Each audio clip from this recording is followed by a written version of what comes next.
শিশুকে মায়ের বুকের দুধ কতদিন পর্যন্ত খাওয়াতে পারবে? অনেকে ২ বছরের পরেও খাওয়ায়। কোরআন হাদিসের আলোকে বলবেন। আল্লাহ রাব্বুল আলামিন কোরআনে কারিমে বলেছেন যে আ আ যা ওয়াল ওয়ালিদাতু ইউরদি'না আওলাদাহুন্না হাওলাইনি কামিলাইনি লিমান আরাদা আন ইউতিম্মার রাদাআহ। যে ব্যক্তি সন্তানকে দুগ্ধদানের সময়টাকে পরিপূর্ণ করতে চান, তার জন্য ২ বছর দুগ্ধপান করবার সুযোগ আছে। অতএব ২ বছর দুধ পান করাবেন, ২ বছরের বেশি নয়।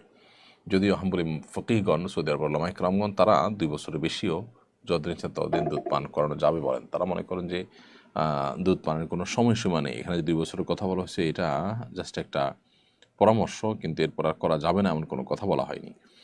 মূলত এখানে এই আয়াত এবং আরও আয়াত রয়েছে কোরআনে কারিমের, একাধিক আয়াত রয়েছে, নবী সাল্লাল্লাহু আলাইহি ওয়াসাল্লামের হাদিস রয়েছে, সবগুলোকে একসাথ করলে আমরা দেখি এবং পরিষ্কার হয় যে আসলে ২ বছর পর্যন্ত দুধ পান করানোর নির্দেশ শরীয়তে রয়েছে।